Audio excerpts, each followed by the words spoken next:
trying something new with my hair, as we are all doing in the quarantine. I don't know if I like this. Hi everyone, I'm going to be talking about what you can easily plant in your garden that is not going to go to waste in your cupboard. Right before the quarantine, I bought a bag of organic potatoes. And I bought organic potatoes specifically because I wanted them to sprout. Non-organic potatoes are sprayed with a root inhibitor, so that's why they can stay fresh in a dark and cool place for months.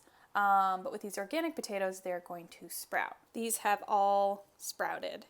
And I don't see that as a failure, and I'm not going to throw these away. I'm going to show you what to do with them. So these look definitely like aliens, and they look crazy. But what you're seeing is the beginning of a potato plant.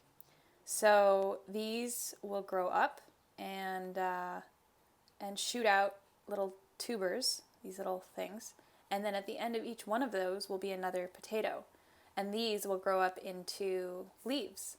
I've cut off some of the sprouts already, such as this. What you want to do is kind of cut it at the angle where it's straight up and it's got a flat bottom. And I'm basically just going to plant these in the garden and they will turn into potato plants and I'll be able to make more potatoes that I can eat. The big question is, are the potatoes still edible after I've cut them? And the answer is yes.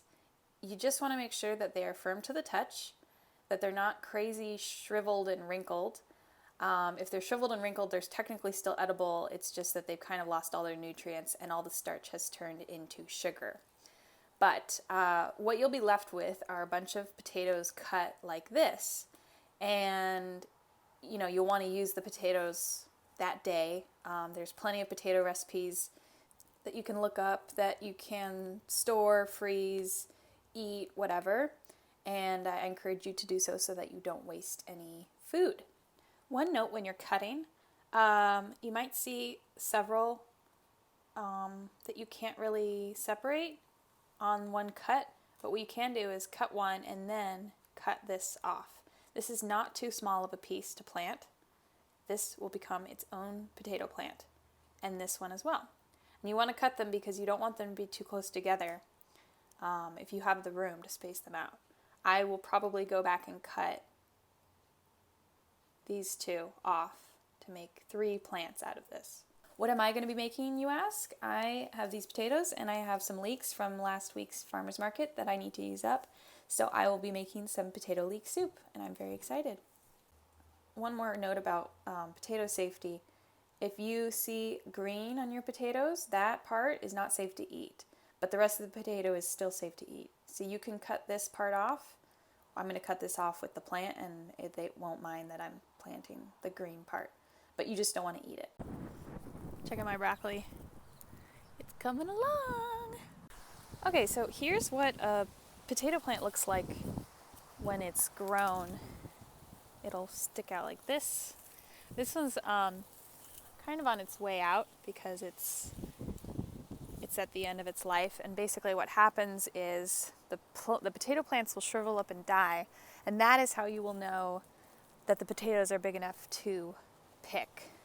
But I will just give you a peek right now into how it looks.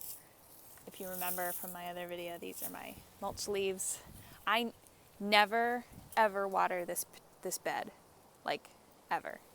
So these are all potatoes. Here's a little one.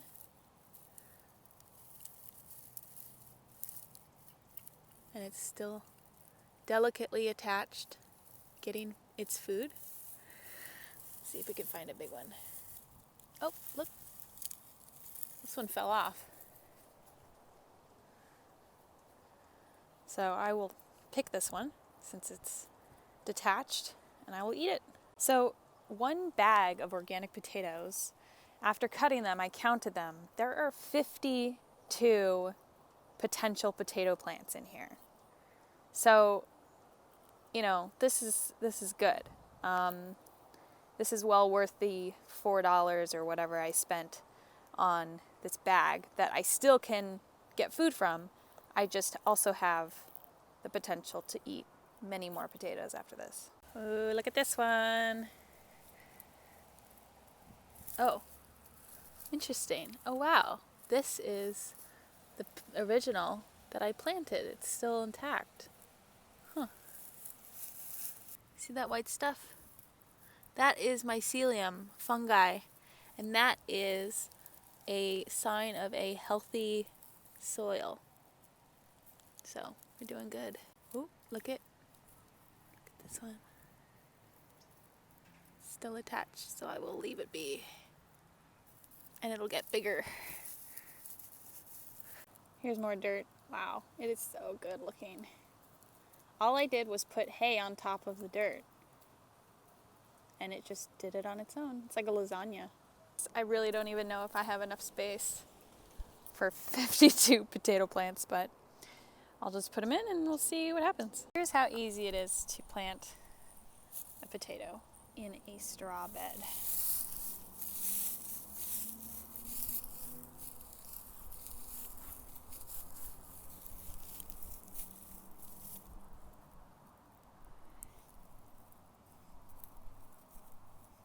Bloop.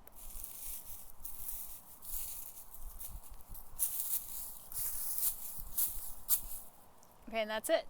It's planted.